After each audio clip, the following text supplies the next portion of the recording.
and then I think it just, yeah, and then you should be.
Here.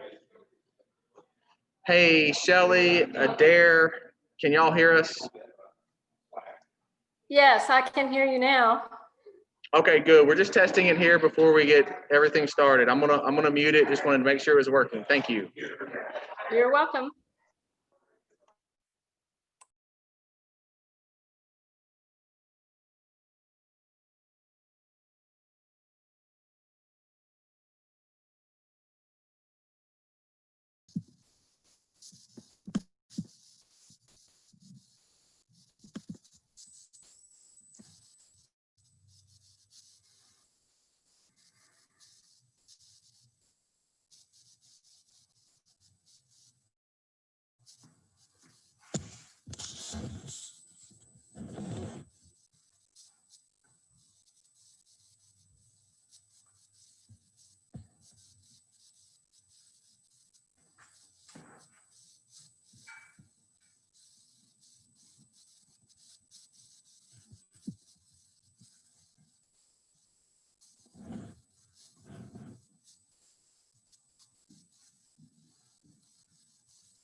Good morning, Adair.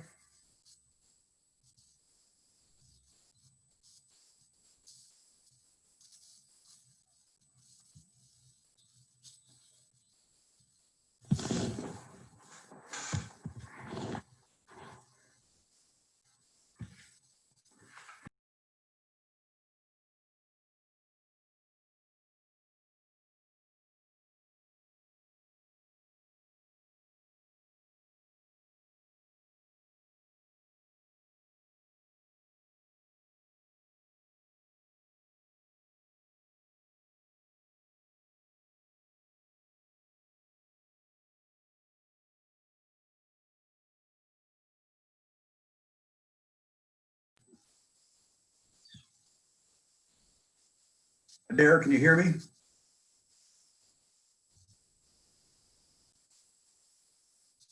Shelley, can you hear me? Yes, I can, Roger. Okay, I just want to know whether we had audio going or not. How's everything going? You in Conway, No, I'm not. in Florida? Yes, I am. Oh, too bad. Yep, it's just awful. Oh, yeah, I know.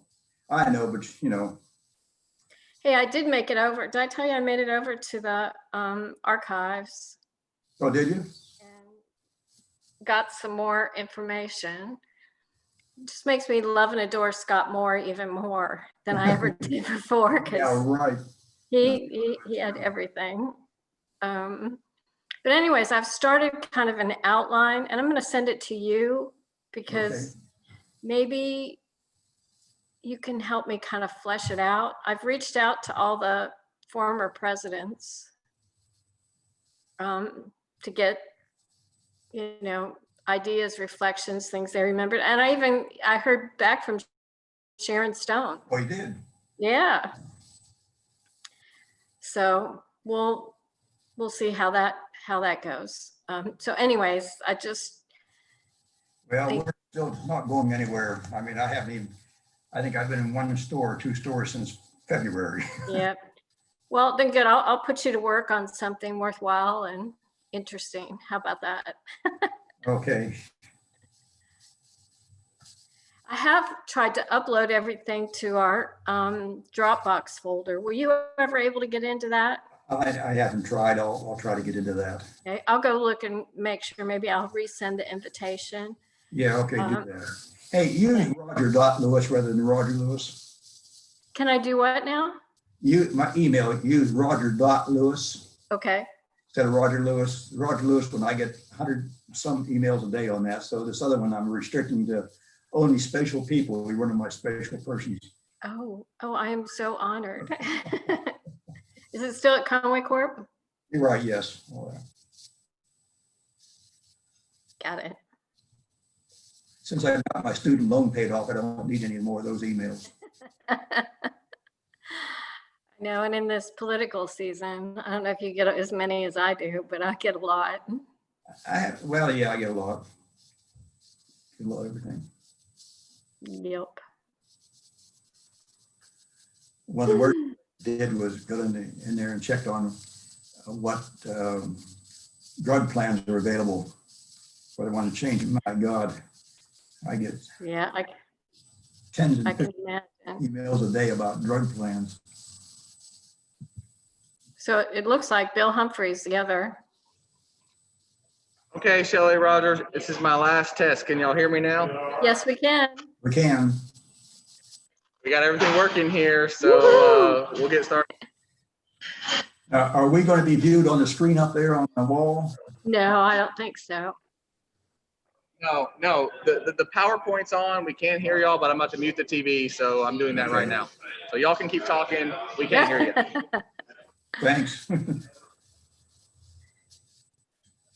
So we can't talk bad about them. No, we're doing a bunch of chores. We've got a couple different snowbirds coming to stay over the winter, and so we've got to get the house ready. Oh, yeah. So it's kind of in between. You didn't Summer. experience you didn't have any damage at all in any of the storms? We had one little piece of our back wooden fence where a tree branch must have hit it, but we just had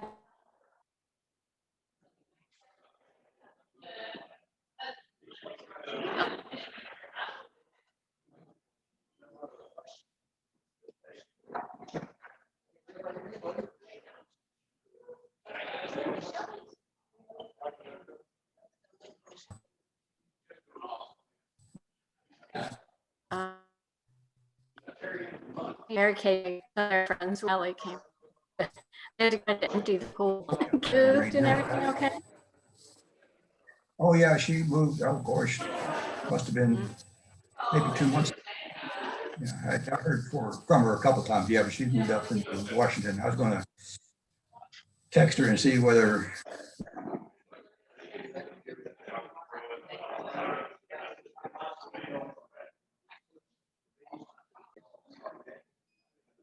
with the smoke. Yeah. Oh gosh, that's too bad. So did they sell their Oh, yeah, house? she Did she sell? sold the house. It never got on the market. Oh my The goodness. realtor came with a prospect and had a second prospect. So the first prospect decided to go ahead and jump on it full price. So they put it for sign out after it was sold. Good for her. House would go pretty fast in this neighborhood. Yeah. Up there is a new Rotary logo, and I do not like that. In the right corner. You like the one with blue? Yeah, the blue and the gold. I'm putting together some book plates to go in the front of the books we're giving away, and I guess we're going to use that logo, and I really don't. Mm-hmm. But that's me.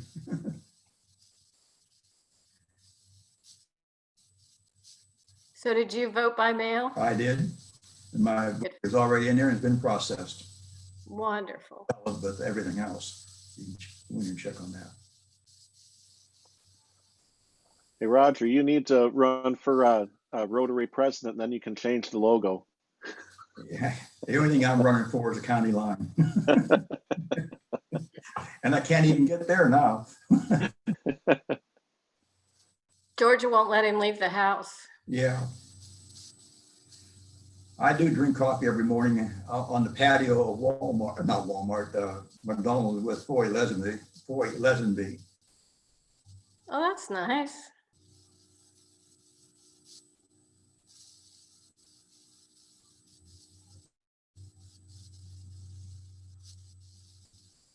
So John, are you one of the former presidents who owes me some information?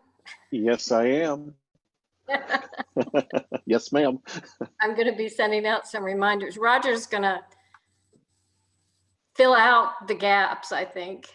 Okay. I've got kind of an outline put together so we can at least get a kind of a comprehensive history update for the last 25 years. Yeah.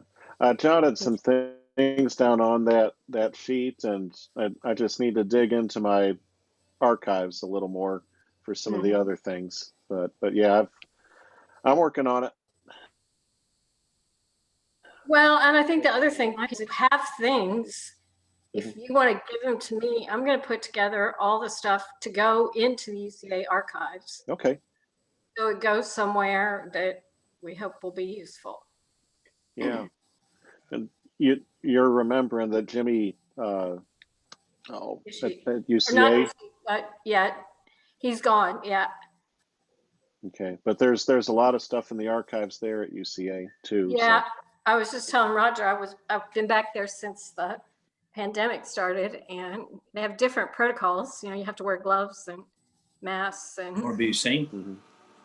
you have to be careful about, you know. And then I think they actually, anything you use and look at, they hold aside for a week before they let anybody else look at it. I was telling Roger, it makes me appreciate Scott more so much because he was impeccable. I mean, now looking at the secretaries and things, it's just amazing. Another one, Marvin DeBoer, who did a really good newsletter every week. Mm-hmm. Yes, and reading those are fun. So I've tried to pull out things, you know, when important people showed up or spoke to the club, and, you know, like for example, we have 2 elementary schools named after former Rotarians. You know, I'm just trying to find tidbits like that Mm. that are interesting and you know, and what's fascinating, one of the themes that runs through everything is how do we get people to show up? Mhm. Shelley, who are the 2 members? Woody Cummins and, And Carl Stewart. I got another one, Ray Simon. Oh yeah, so that's 3. That's Yeah. right. So how many clubs can say that? Yeah. Right.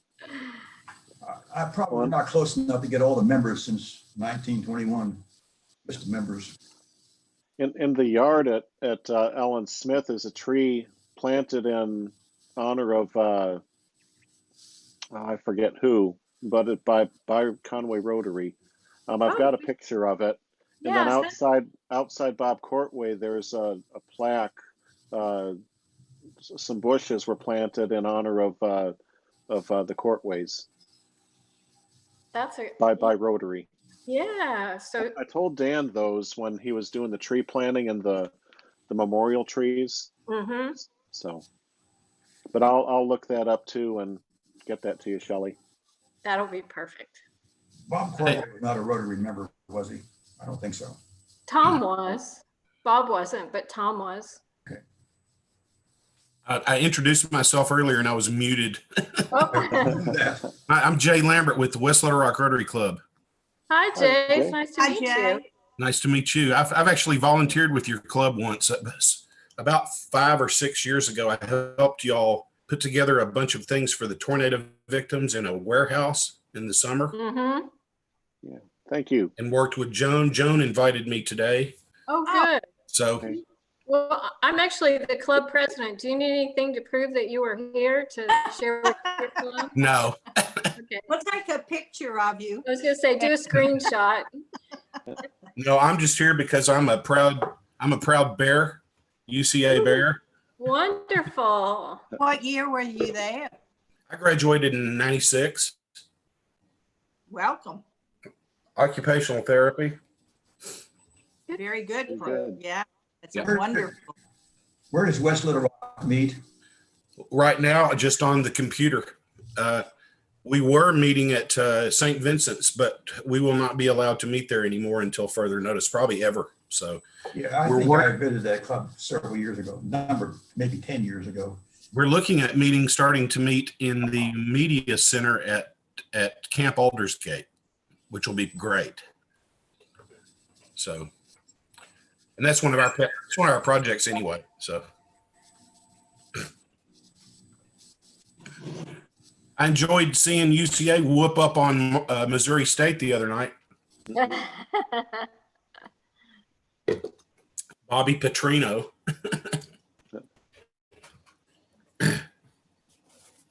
Ed, can you hear us? Who- Ed Link, Ed's muted, it looks like. yeah. He's probably talking. I just wondered how he's doing. He is selling his beef. I have bought some. There he is. Oh no, guys. How are Hey, you? Ed, how are you Hey, doing? Ed. I'm good. Why? I got some results in earlier this week. It's still there, but down a little bit. So that's good news. It's trending the way I want it to go. So as long as it stays where it's at, I'm okay. It's just you just hope it doesn't creep up anymore. Shelley, you know about Chris Spatz, don't you? Yes. Yeah. Yes, I do. He was supposed to get his results yesterday on the diagnosis. Yeah, they're part of a dinner group we have, and so we've been getting kind of regular updates. So I'm assuming we'll get another update. Yeah, probably today.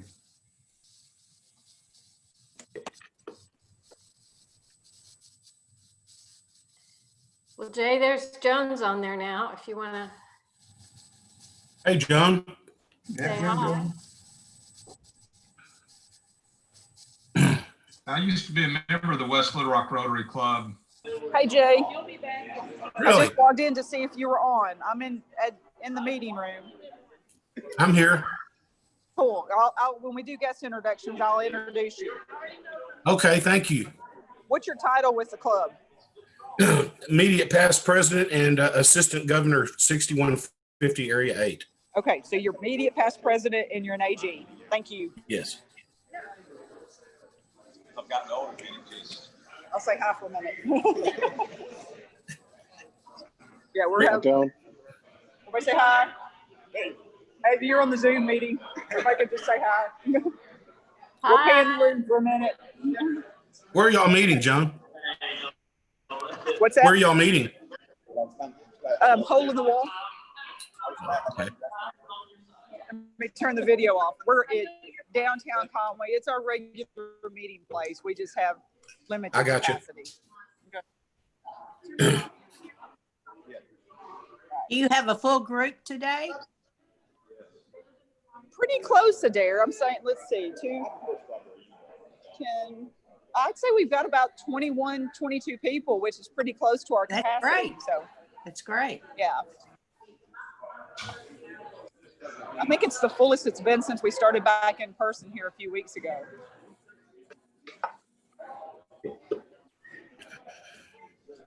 Okay, guys, I'm going to jump off. I just wanted to log in, Jay, to see if you were on so I can introduce you. All right. Y'all take care. All right.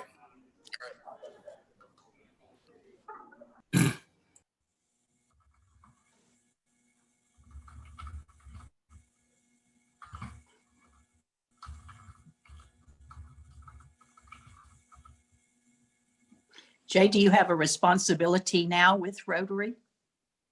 Yes, I'm assistant governor, Area 8. So my clubs are West Little Rock Rotary, the new Little Rock Rotary Club After Hours, and Maumelle. Thank you for serving. Hey, it's my pleasure. I'm on the board as immediate past president. So. Uh-huh.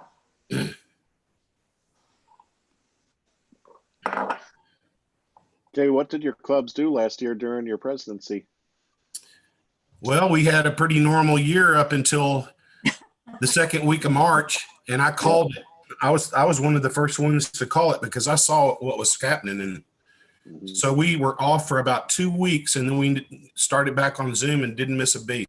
And we were able to complete all of our projects, and we have under our new president, we've made great strides to complete some other projects. One of our biggest projects, or one that I did, was I made 150 jars of rotary salsa and sold it $10 a jar. Wow. We made $1,500 just making salsa. Yeah, it was a lot of fun, and it was all stuff from my garden and locally grown, sourced tomatoes and things like that. Awesome. We're thinking about getting back together pretty soon, probably in the next month or so, and we're probably going to meet at Camp Aldersgate. They've got a big room there that we can meet in. So, John, what is your building project? What are you going to tear down? We're going to tear down the former sanctuary and the former office building. The Meadow Family Life Center is going to stay standing, and then we'll eventually rebuild. We're still in midst of capital campaign and raising funds for future facilities. But next week, Wednesday, is when A&B Demolition is going to be doing demolition. We've had some firemen out there last week, and some might be coming out this week to do training on the vacant buildings. Good luck. That sanctuary building is not the most attractive building. No, it's not. How old is the building itself? It was built in 1966. That says why Yeah, they use yeah. that architecture. Yep. And the roof leaked from year 2. Oh, really? Yeah. And I remember the coming to- the Was it fireman Saturday? said that the Go ahead, firemen John. said that they really appreciated the opportunity to practice, give them ways to find out how to better get into some buildings. You know, we had some iron bars on some windows and just how to do that for search and rescue, and it was neat. There's Courtney. Praise you for that. Thank you for the name of Christ. Amen.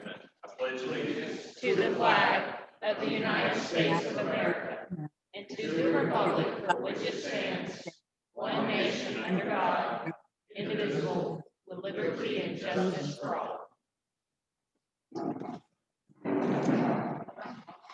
All right, everyone in Zoom world, we have a new setup we're trying today.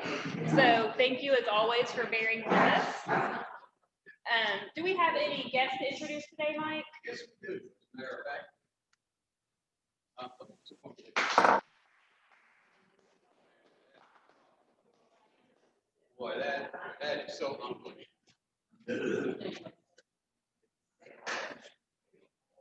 By the way, I just want to point out that our new Rotary International president, Bolger Knack, was not a member of the rock group Knack.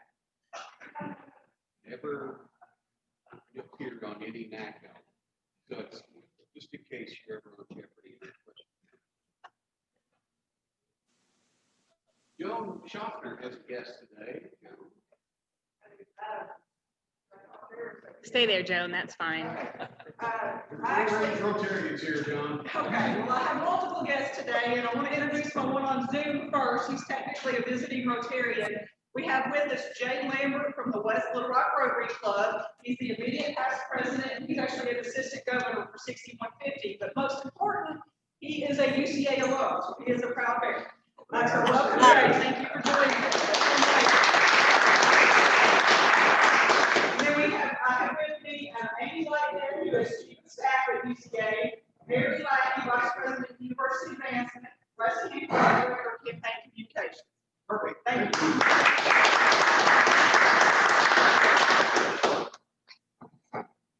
Thank you to all of our guests for attending today. Announcements. Saturday is World Polio Day. You saw some slides up on the TV about World Polio Day. And we'll post a link on our Facebook tomorrow. If you follow that link and donate to the polio relief, the Gates family will match our donations, which is great in fundraising to try and eradicate polio. We have started the wreath fundraiser. Please make sure you buy your wreaths for your house, your businesses. We sent out that link last week. I'll send it out again on Monday when I send the sign up sheet and the Zoom link for next week. So make sure you get your wreaths ordered.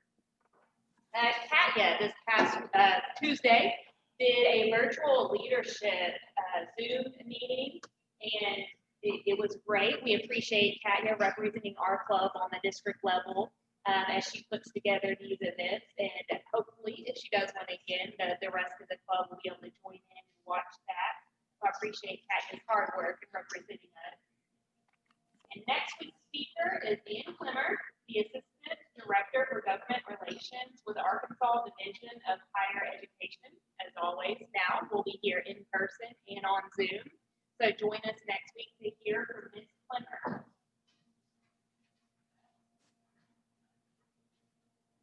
Make sure I didn't miss any announcements before I turn it over to Joan. Okay. So far today, we've had very minimal issues, which is a first for us in doing our hybrid meeting. So I just want to put it on the record, since I'm an attorney, for everyone watching, that I'm now turning the meeting over. So if anything goes wrong from this point on, it is Dr. Davis's fault. Come on up, Joan, and introduce Dr. Davis.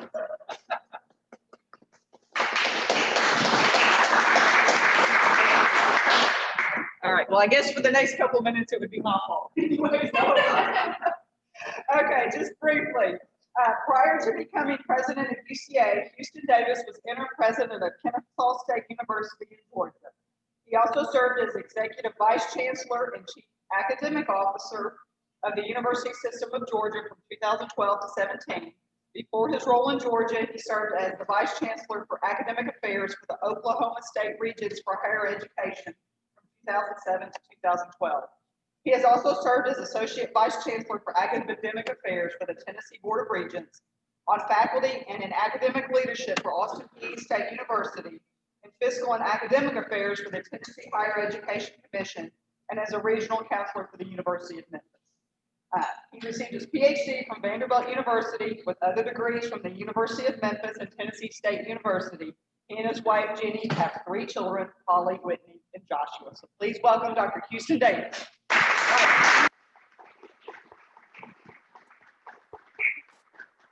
Well, thank you very much, Joan, and hello to everyone in Zoom land. It's amazing how quickly in our lives that this has just become a part of the way we communicate.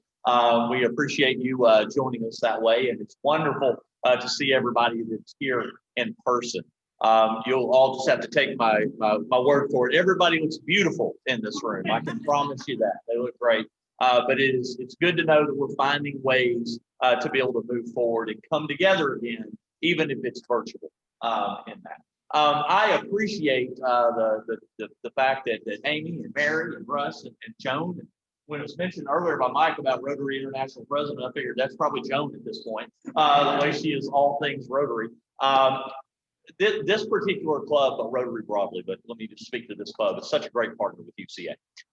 It's a big part of our messaging of how we engage in community, how our university and our family's university lives out its mission of service, teaching, research, and service. I mean, they're the 3 legs of the higher education school, and I can't think of any way for our personnel to be more involved in how we provide service to the community than by engaging with groups like yourself. So we're proud of that relationship.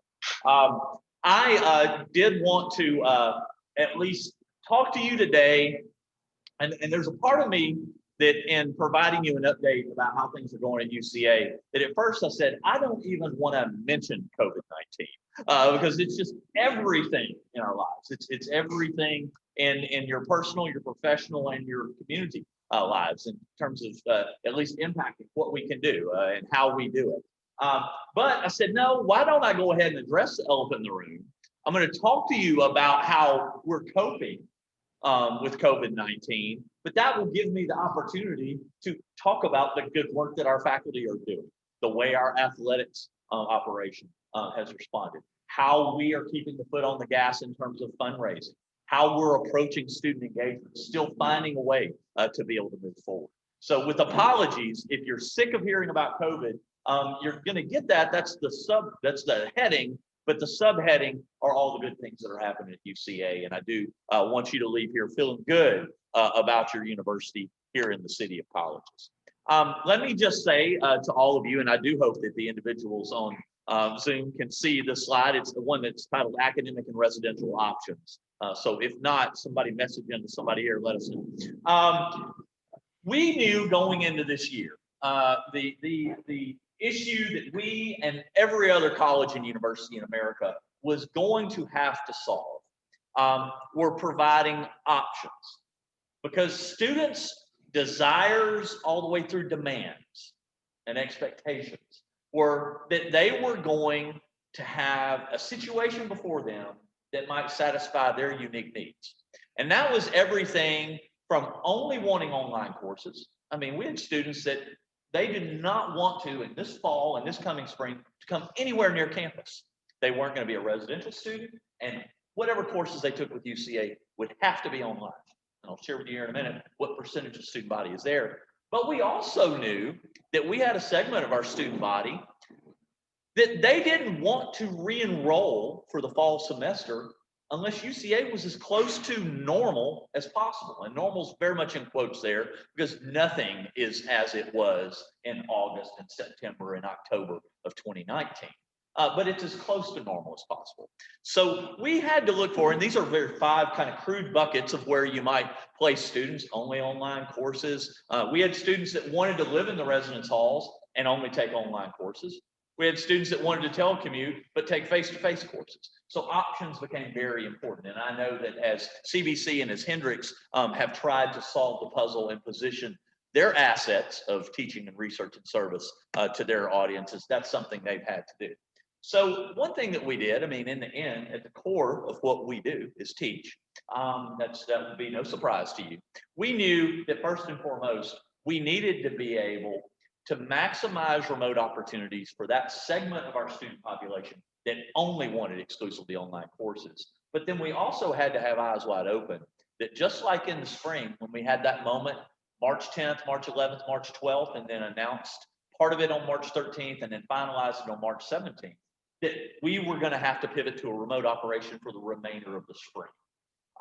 We knew that we needed to be prepared at any point during this year to be able to do that. So all 2,500 courses, and that's the total courses offered by UCA in the fall semester, had to be designed knowing that even if it started face-to-face, that from day 2 through roughly about day 130, that's about how many course and weekend days that you would have, that at any point between 2 and 130, you had to be ready to be able to pivot to remote. So that meant coming up with different ways to be able to structure the courses. We did that, and these are just some graphs, and my apologies, the individuals in Zoom will be able to see this perhaps better than those in the room. Obviously, some of that was going to be looking at just essential traditional courses, where the students and the faculty member would meet in person, but there'd be some importance to make certain to record those classes, because if a student got put into quarantine, you had to have a solution to be able to solve that. It might mean that the faculty member needed to have some sampling of course content pre-recorded, because what if they end up being put in quarantine? Okay, so even our traditionally delivered classes still had to be redesigned with that model. So what you're going to see, I'm going to show you 6 different functions of way that you can teach. None of them are as you typically think about a course. All 2,500 had to go through some level of change.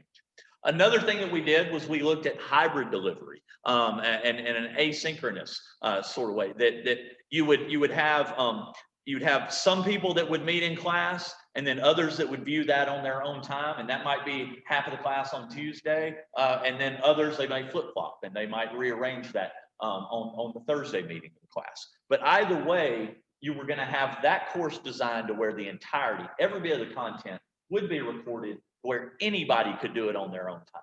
Okay, so that's almost, some of you may remember old correspondence courses. No, there are no new ideas in this world. They're all old ideas that get rehashed. Old correspondence courses that you would send your work in the mail, they would grade it and send it back to you. That was just an asynchronous course. All right, we just gussy it up with online tools now, but the reality is the mechanics of that are very much the same. Outright split sections, where you might take the role of students and you might say you're our A group and you're our B group, or maybe it's A, B, C, and D. And you may split those groups up to be able to have, you're going to utilize class time, but you're going to say, you know what, we're going to try and meet in person all the time, but the room that we have will not accommodate. Just like this right now, I mean, let me get my math straight, we could probably accommodate about 25 to 30 people in here, socially distanced. Well, pre-COVID, you could pack in 60 or 70 in here if you had to. Well, the reality might be, hey, we're going to have multiple Rotary Club meetings, or in this context, we're going to have multiple meetings of that class. Hybrid delivery, where half the group would meet, online, and then maybe the class would break up into small groups. Another version of that is really a modular sort of approach, where the class might meet online, but then you'd be broken up into different groups throughout the term to be able to make available space on the campus possible. There's 3 million square feet of space on the UCA campus. There's a fun fact to tuck in, to throw out at a party sometimes. But the reality was, and most of that is for instructional purposes, but all of that had to be reimagined for how many human beings in the context of COVID can occupy the space. And when I say all the spaces, it didn't matter whether it's classroom or it's the boiler room. If 2 human beings were going to be in a mechanical boiler room, we had to imagine, how do you go in? How do you go out? Where are the places on the floor that they could stand? If someone's working on the equipment, where does another person have to be away from them? How can 2 people work on that piece of equipment? That's how involved all this was, not in June and July, from February forward as we reimagined what the year might be. So all of those models led to, we were only down 3.9% in our overall enrollment. About 400 students, if you wanted to round that out. 200 of that's international alone. We knew that that was going to happen for all of our current international students last spring. We kind of told them, hey, stay put, because we knew if you left, you might not be able to get back in. It was that simple. That's just like America. If you leave, you might not be able to get back in for different stretches of this. So we really made a hard play to make certain to present those options, and we ended up being okay in terms of our overall enrollment. Let me go back to all those students that wanted only online. I thought that was going to be up to a fifth of our overall student body. It's 5.5% of our student body that is taking exclusively online courses. All right. So what that told us in the read for the fall, as we were preparing for the spring semester and the summer, and maybe even next fall, we have to be talking openly about how we will structure things next fall as well, that our student body craves that human-to-human interaction. Our student body wants that in person. Our student body wants, even if it's hybrid, they want to have a place to touch base. So we really tried to work with students to make certain that they were prepared to come back to campus. And for that, and again, if we didn't know it was going to be 94, 95% of those would prefer to at least have one or more in-class courses. But we knew that we had to put some pretty strict guidelines for our entire student body. The two most important things that we did, and these are things that are playing out at your other two colleges here in town, is Brian Hangline, who is the epidemiologist advising the NCAA. He said there's all sorts of things that you can do to protect your people from COVID-19, but 98% of your effort is in two things: wearing masks and keeping distance. Everything else that you can possibly do is in that next 2% of prevention. Or I guess it'd be 1.9%. You can never entirely prevent. So we knew from the beginning that distancing and face coverings had to be in the mix. So from a very early point in time, late spring, early summer, we made it clear that it did not matter whether you were a student, faculty, staff member, you were going to have to wear a face covering. And I had to be pretty ugly about it. You don't have to work at UCA, and you don't have to go to school at UCA. All right. That's the good thing about when you're making budget cuts. You don't fear budget cuts when you're doing them proactively. But we had to draw a line in the sand and make certain that whoever was going to play ball with us this year would play according to these rules. I love to say Bears wear because they care, but they also were doing it because it's mandated. And that's just something that we had to stick to our guns. We also, again, in taking apart the building plan, we had to hold firm to, if there was an entrance and an exit, that needed to be something that was observed. And just like wearing your mask, you have to observe those rules about coming in and out of these spaces as well. So here you can see building and room plans for all three levels of the College of Business building, imagining how individuals would come in and out. And then here, just some snapshots of some of the classrooms and seminar rooms and lecture halls in the College of Business, about how seats have to be filled as people come into the room and where you can sit in those rooms. Again, every classroom had to be reimagined for what is its seating capacity in a COVID environment. Oh, excuse me, went too fast. Here, just a little bit about early on. It was as simple as just making certain to cover up computers in computer labs, and that one is no longer available.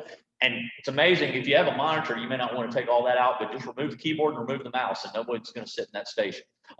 So we did that and really took apart every space on campus. In the Hyper Center, even today, if you go over there, there are many of the equipment units that are still sitting there, but we rotate those to make certain that we've got space between.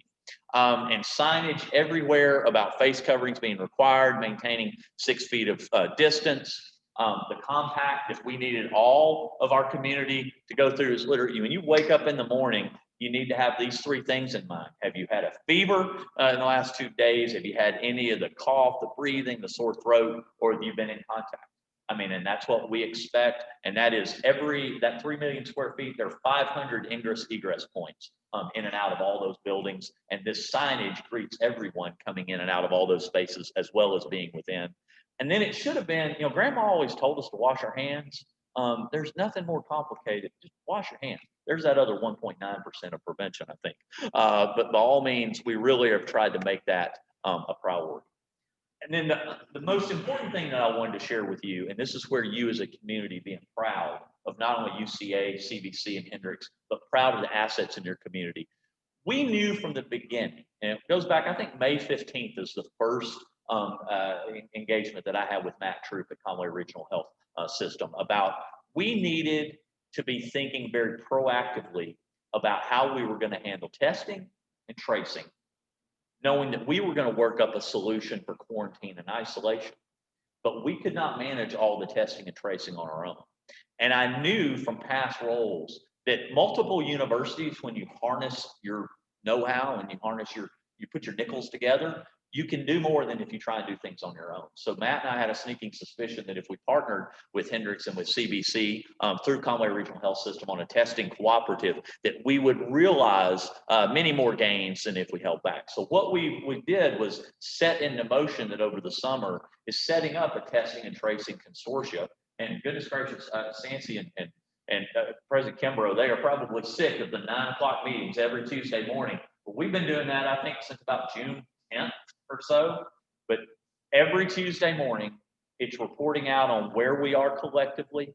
It's getting the advice from the epidemiologists. It's getting advice from the doctors. Dr. Pastner, who of course is on our team, that leads our student health center, providing updates on where we are and sharing in what do we know about the UCA students, faculty, and staff that have gone through either the UCA protocol or the Conway Regional Health System protocol. And then our sister institutions being able to get that same information and then share in what that tells us about our operation from day to day. I can safely say this, and I mean, no disrespect toward all the other communities in our state, and no disrespect toward the other universities and colleges in our state.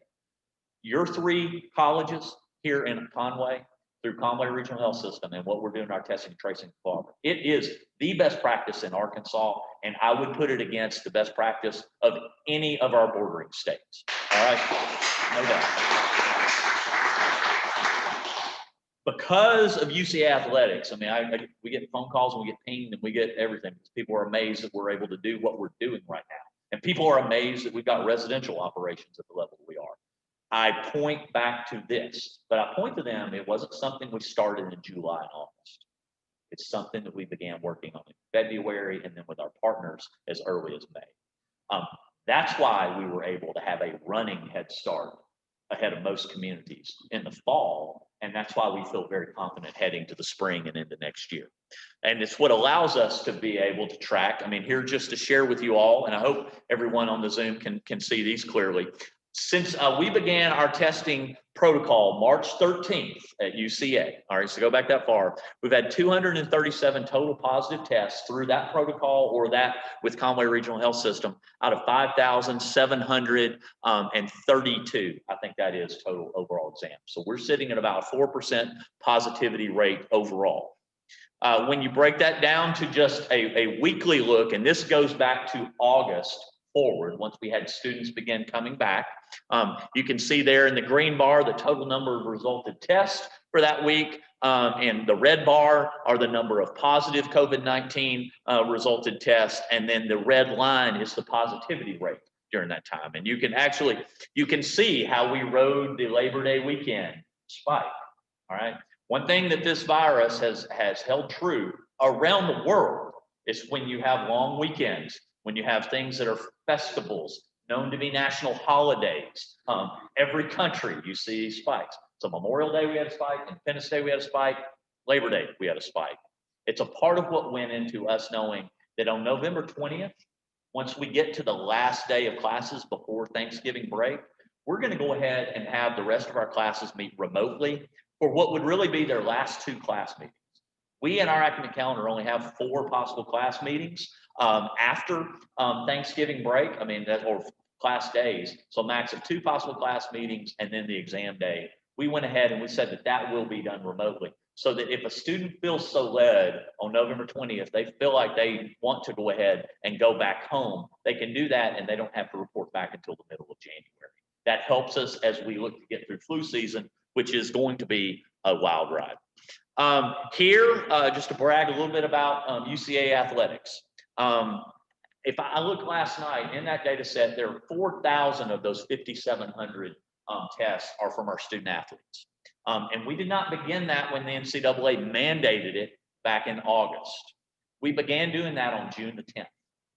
We had done, before we even got to the NCAA mandate, almost 700 tests already of student athletes just as a gateway test. And a lot of that was Dr. Brad Teague, myself, Coach Brown, all the other coaches looking at the NCAA guidelines saying, That's looking surprisingly like the concussion protocol language. And the concussion protocol language eventually became mandates, okay? And that was exactly what happened with the COVID-19. Just as the lawyers in the room, I mean, out of an abundance of caution, we said, let's just go ahead and start treating this as if it's mandates. So June 11th or June 10th forward, we began doing the testing. Here you can see everything. This is once the NCAA started mandating it. And again, you can see coming off of Labor Day weekend, we had a little bit of a spike in a couple of our athletic teams. Here you've got the testing that's occurred for all others outside of mandatory NCAA screening. So these are all other faculty, staff, and students during those weeks. Again, last week, for instance, we had 242 tests done and 12 positives. So we're very, very pleased that we continue to see those numbers staying at a low level. A part of that sharing information with our sister institutions in Conway Regional is keeping track of what the local positivity rate is. Again, so that our community knows where Conway generally is on overall positivity rate over the 14-day and 13-day or 30-day period. Another thing that became very important, and this is a part of our story here compared to the national. You may remember the University of North Carolina story that scared a lot of folks on the East Coast, and that spread west. If you really dug into that story, the problem that the University of North Carolina really had was their average to get tests back was 7 to 8 days at that time. And they had no math that worked to know where they could possibly quarantine and isolate. Because you got to quarantine when you test, and then drip, drip, drip, you have to isolate once you know they're positive. The University of North Carolina did not have a plan that could handle the numbers that they were looking at, okay? But if you have to wait 8 days to get results, who could possibly keep up with that? We could not. And I would posit that Hendricks and CBC could not. The fact that we've been able to stay below 2 days to get tests back, and then as this is expanded to be able to move to last week, we for the first time had a full cycle. We now have an Abbott ID Now machine that's PCR based, and it is a machine that's available, gives 15-minute results. And it's available for the folks at CBC and Hendricks to be able to use. And we primarily use it for symptomatic individuals because we need to get a quick return on those. But knowing that even asymptomatic, we can get those back within a day makes a huge difference. We also keep track of, obviously, if someone lives out in the western part of the state and mama wants them to get tested by their doctor in their hometown, well, that's outside of our protocol. But those students still have to get letters from Dr. Pastor of either that they have to quarantine or they have to go into isolation. And again, we track those. So that gives us an even broader perspective within our UCA family of the positives. But right now, 75% or the equivalent of 75% of the total letters that we've given on isolation are through our protocol as opposed to coming from other sources. So we feel really good about that. Another thing that we did, and this is where our housing staff, many of you know Dr. Stephanie McBrayer. Thank her. She has worked 24/7 since about March 12th. I mean, I think she took one little break a couple of weeks ago. We set aside the entirety of Carmichael Hall, all 129 rooms of that residence hall to be used for quarantine space if we needed it. And here you can see our trend line in the use of those rooms. It's been fantastic that during the months of August, September, and October, we've never gone above 13 or 14% of that space being used. But boy, it's an insurance blanket to know that we've got that space to be able to handle spikes when they develop or if they were to develop. And here you can just see the in and out. This is a little hard for you to see both here as well as in the Zoom room, but that's on a daily basis. Those in the red are going in to Carmichael, and then the green are those that are coming out. And that is, I'm almost obsessed with going in and looking at this report every morning and updating that day to day with where we stand. But you can see where those spikes come from when we'll have little breaks and we'll have the work that's having to be done to be able to track down. Same sort of thing in isolation. You know that we own several houses around the periphery of campus. We set aside 100 beds. We basically moved, and this started as soon as this stuff started dropping in February and March. We started moving any UCA personnel that were in those houses or any of those that were being used for residents. We started moving them into other apartments so that we would have all of those houses available for isolation beds. And here you can see the utilization of that. That a high, actually, we're sitting at 100 of those beds that are actively available right now. But really, it's remarkable. As of the report this last week, we were down to 3. As we sit right now, I think, Amy, I told you, unless something changes at 2 p.m. today, we will be at 0 isolation beds being used. And that's the first time we've hit 0. But as you can see, we've never had a pressure point where we've been over 20% of capacity during that time. And then again, the same sort of view of the in and out. You can see where you have those spikes. But again, as Mr. Rogers talked about, if it's manageable, it can be spoken about. Or no, it's the reverse of that. This can be spoken about, it's manageable. I kind of feel like COVID, if you've planned, it's manageable. If we've got testing in place, which we do in-house and we do through Conway Regional.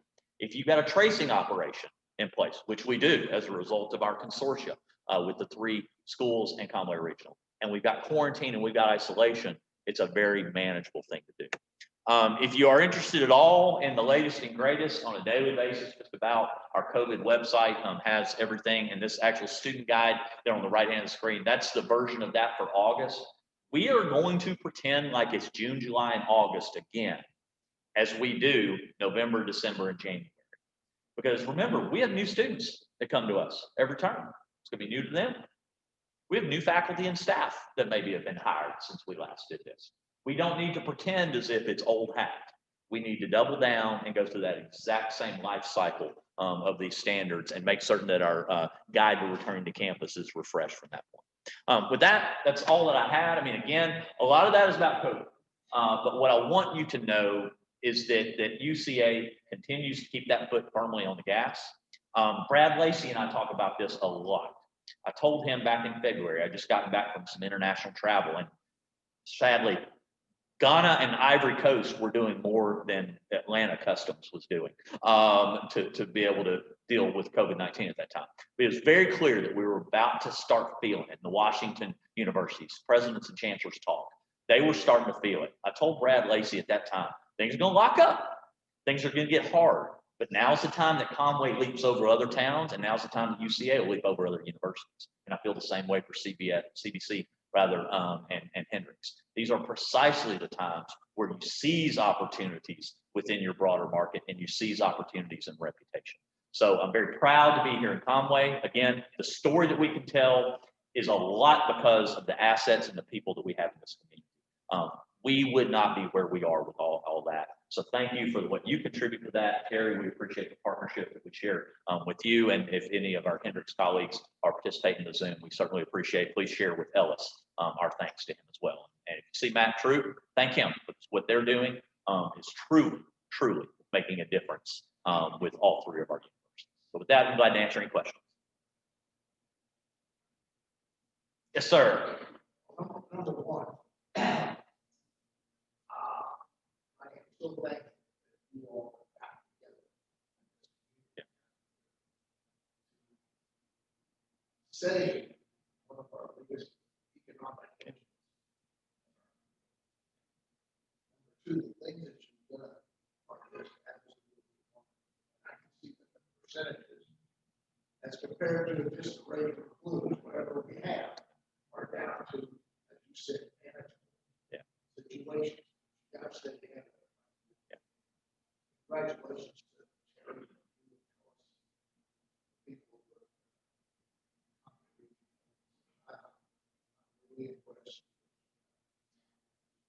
Well, thank you for that comment. We have to remind everybody that we are getting exceptional results, but it's taken exceptional effort to get there, and to stay there means we have to continue to be exceptional, which means doing some really hard stuff. Terry, I don't know about your team and Sancy. Everybody's tired. I mean, but who are we going to complain to? Every industry and every occupational category is having, if you're finding success right now, you're running harder than you probably have in 30 years. So the reality is we just have to keep that pace up. But we got an incredible team of folks over there that it's one of the things that intrigued me about UCA and coming to UCA. There was clearly a culture there. I mean, there's some exceptions, but for the most part, people that are about the university more than they are about themselves. All right. And that's something that having been around and worked with over 100 universities, I know to not take that for granted, because some universities and colleges, the sum of the parts think more about themselves than they do about the institution as a whole. So we've already got a culture that buys into doing these exceptional things if it's about being able to either keep the university where it needs to be or moving the university forward. So it's interesting and exciting times, that's for sure. Yes, sir. I was curious, is there a different protocol for students that test positive if they live on campus or off campus? There, yes, but there are even 4 different versions of that. If someone lives on campus, I mean, almost by default, if someone tests positive, they're going to move into our isolation housing. But they've also got the ability to return home. Mom is a powerful draw for positive cases. Quarantine cases, not so much. But if someone tests positive, we feel that whoever is the mother in their life, that there is a pull for them to be able to come home. But we also have instances where if someone is off campus and tests positive, and this happens quite often, actually, yeah, there's no HIPAA violation here. Dr. Pastor just called me out. That was the phone call that I just took.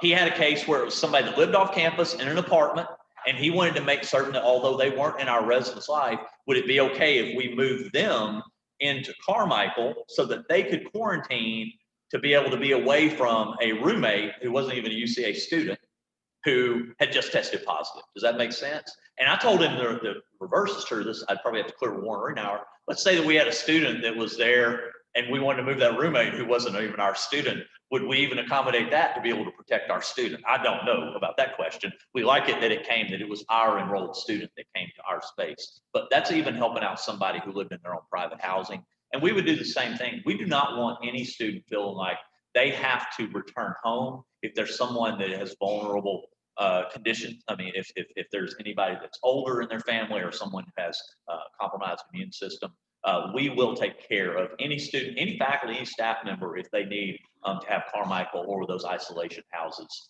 We'll allow them to use those. I wanted to congratulate you on the success that you're having, because I literally spoke with 2 clients of mine that are a husband and wife couple, and their son goes to a school here in Arkansas, which I won't name, and the son tested positive and had symptoms. The school sent him home, and so of course the parents had to quarantine for 2 weeks. I was just utterly surprised by that protocol. Yeah, no, we would, by default, we would rather someone go into Carmichael or our housing, because the other thing that happens, quite frankly, we got Dr. Pastor, we have 3 nurse practitioners, we've got the entirety of that relationship with Conway Regional. We can watch them hourly and meet their medical needs better than probably if they were to go home and try and be in the pipeline, especially if they live in an area that's had an outbreak. It might be difficult for them to get into their primary care physician. Here, they know that they've got someone, and really, any of you that know Dr. Randy Pastor, thank him. I mean, you talk about somebody else like Stephanie McBrayer that really has pulled incredible hours. He gives every one of those students that had to do isolation quarantine, he gives them his private cell number, and they can call him any hour of the day. And they do, and I'm glad that they do, but that's pretty extraordinary that he has that kind of access. Other questions? Yes, ma'am. I love to hear the collaboration you all have with Conway Regional and the other local colleges. Have you talked to anyone, any colleges or presidents outside of our state that have the same type of thing, or are we pretty in the community resources that we're utilizing? Well, we are unique in Arkansas. I know that. I know a dear friend of mine, and Amy knows his name, and Mary may have even heard him, says a guy named Brian Nolan. He's the president of East Tennessee State University. They're up in the Tri-Cities area. They're kind of up Tennessee, up Virginia, and up North Carolina. And there's a sort of a cluster of colleges and universities. Nolan is one of my dearest friends. Forget being a presidential colleague. He's one of those guys that will carry my pine box sort of friend. He and I, we started talking early on, and a lot of what I kind of envisioned that we could form with Hendrix and CBC had a lot to do with he and I compare notes about how he might build a partner, public and private. There's Tuskegee University, there are 2 community colleges, there are a couple schools right across the line in Virginia on the Bristol side.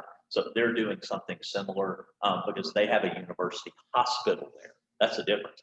What is really unique here is that Matt Troop and Conway Regional could have not taken the phone call and could have not started having those meetings regularly on May 5th to start imagining.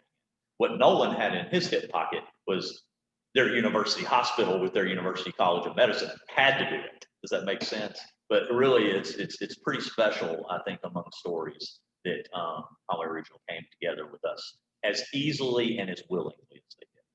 So that when the dust settles, that's going to be one of the special, unique stories in higher education. That's the other thing. We're all living a case study.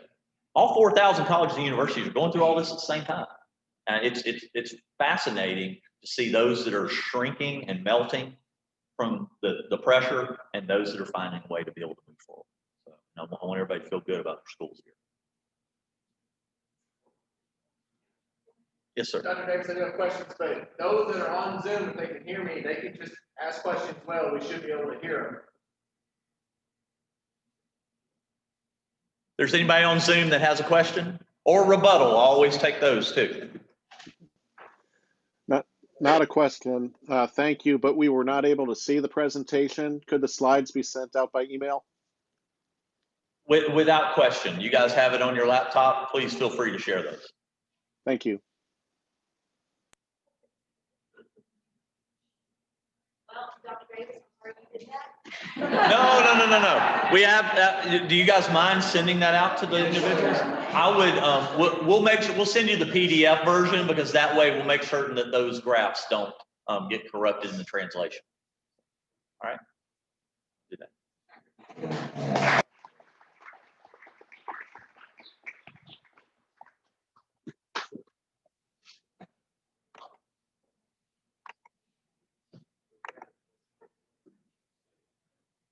Trying to get back to you, Zoom people.